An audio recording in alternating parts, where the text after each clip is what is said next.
timing of Jesus' birth. And as you and I just read a while ago, some of the very important facts that mentioned in the book of Luke and the book of Matthew. We see it mentioned about Caesar Augustus issued a decree to take a census. That's the first thing. Then secondly, we also see that at that time, Quirinius was the governor of Syria.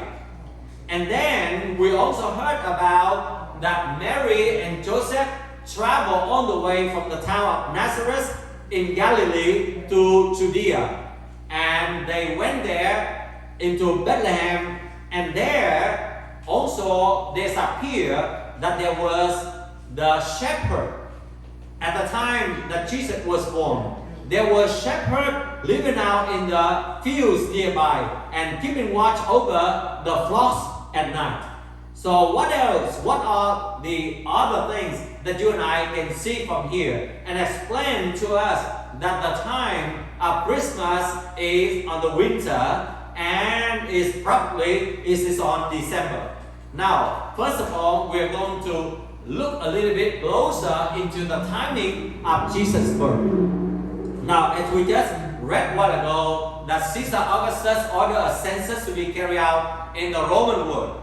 So, if we look from the history, when we look from the time of Caesar Augustus, from the time of Quirinius, and then from the time of the shepherd, we are going to see a very close picture of the time when the Lord Jesus was born.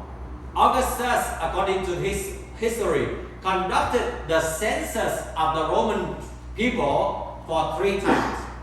The first time will be from 28 BC. The second time will be on 8 BC. And the third time is on 14 AD.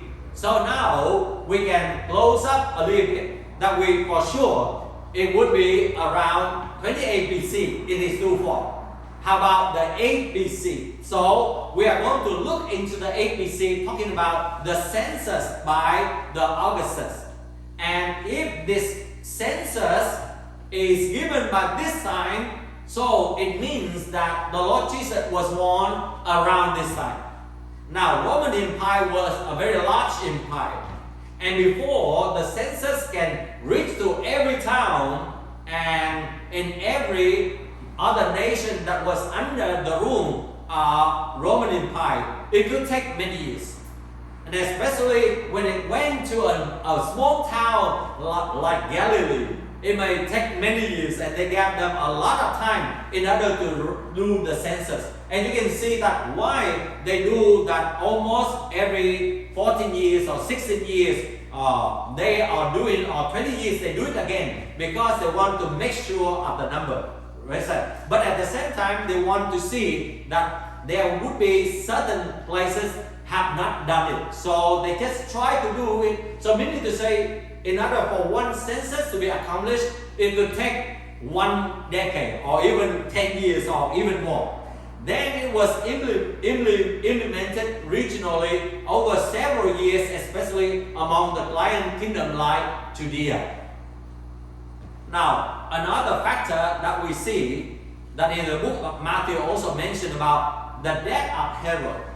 So, if we read carefully, we will know that when Jesus was born, Herod was the king and he was still alive, right?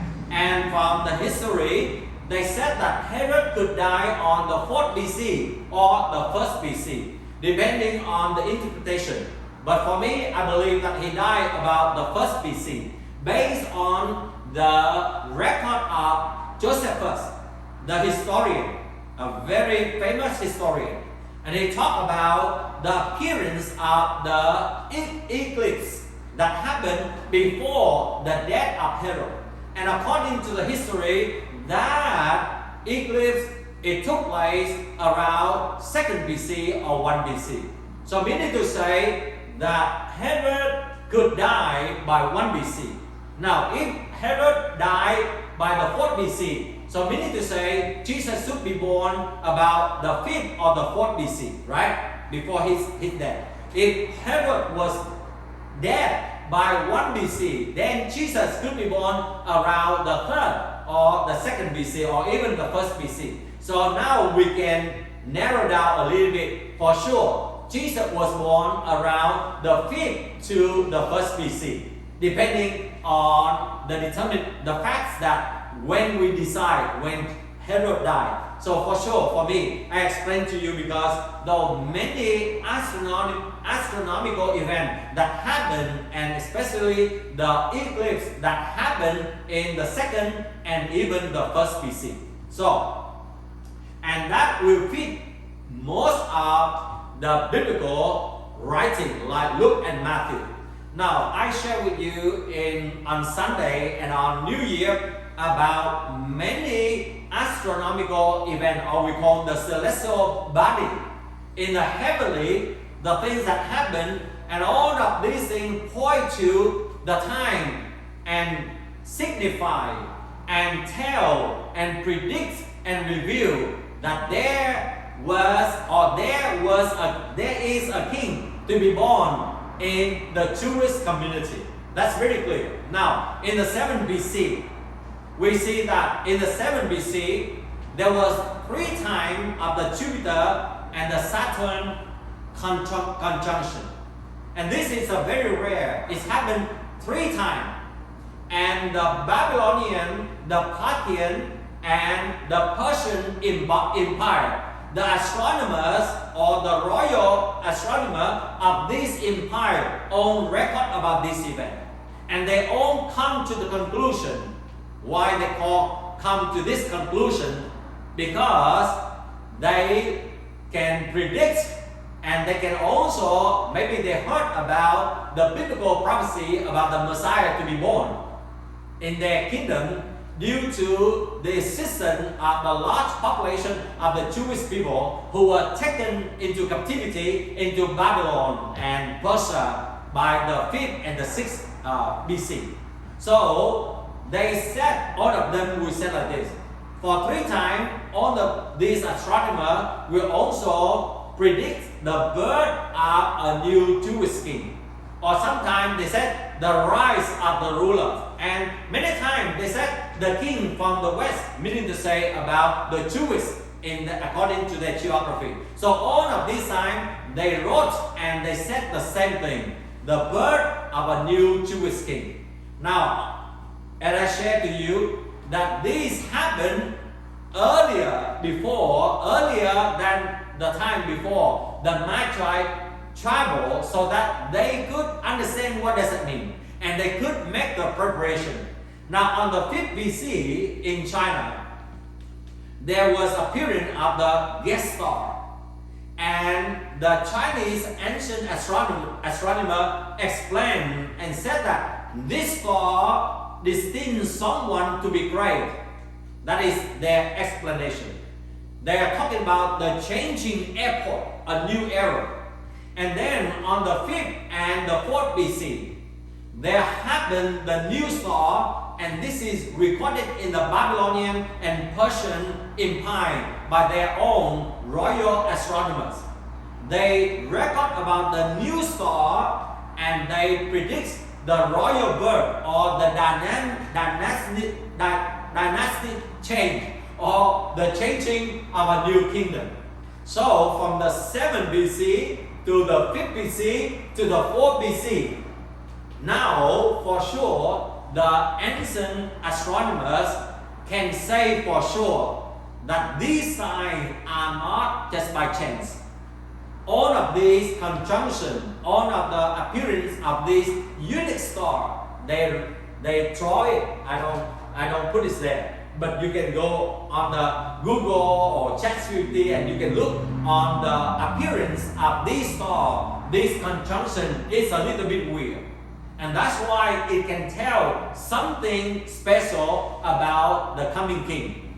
And now on the 3rd BC and also on the 2nd BC, there was a conjunction of the Jupiter and the Venus. Now, the reason why that you can see again the Jupiter, the Saturn, and the Venus. Saturn is closely associated with the Jewish kingdom in those days. Okay, and when we talk about the Jupiter, according to them, it talks about the royal and it talks about the divinity. When they talk about the Venus, it talks about the morning star. Now, you and I can easily understand who is that morning star referred to. The morning star referred to here for sure, that is about the Messiah or the Lord Jesus Christ. It talks about the birth of a new king in the Jewish society or kingdom, and it's happened, and every time all of these conjunction or all of these phenomena happen, and all of the ancient astronomers always predict about who? About the birth of the Lord Jesus Christ as we knew today. Now on the 2nd BC, the comet was out of Altair. Now Altair in the Chinese astronomy in those days, they explain it is the new epoch, but it's also the perfect sacrifice. Who is the perfect sacrifice? No one else except the Lord Jesus Christ. He came as a sacrifice, as an atonement to redeem all of us. So, and then on the 1st BC, this happened very clear. We call the ball star at Aquila. And all of them will say for sure, this, the new king, already been born. So you see that there are signs of prediction about the coming of the king. But there are also the signs that said that the king was already born or was about to be born. And this is the reason why the Magi, they could travel from thousands of miles in order to go and look for the Lord Jesus. So from all of these incidents that you can see, and together with the solar eclipse on the 2nd and the 1st BC, and that's why I believe that Jesus was born about the 1st BC. And that is also go in line with the dividing of the history of humankind, what we call BC and AD. Okay. Both Matthew and Luke recorded that King Herod was still alive, and they say that Jesus was born in Bethlehem in Judea. So the time right now we can say around that one. So many people said about from 5th to 1 BC. But from my evidence here, that I can say that Jesus was born around the 2nd or the 1st BC. Now, the second question is, you and I begin to ask, what month that Jesus was born? We just mentioned about the year, right? I just give you explanation about the year. And how about the month? Is it in December or some other certain time of the years? Or is this a pagan practice that copied by the Christian in the early church? Now, all of us will begin to see, like I explained to you about the eclipse that happened, and the eclipse happened before the death of Herod. And the eclipse happened on the 2nd BC and the 1st BC. So probably Herod also died around the 1st BC.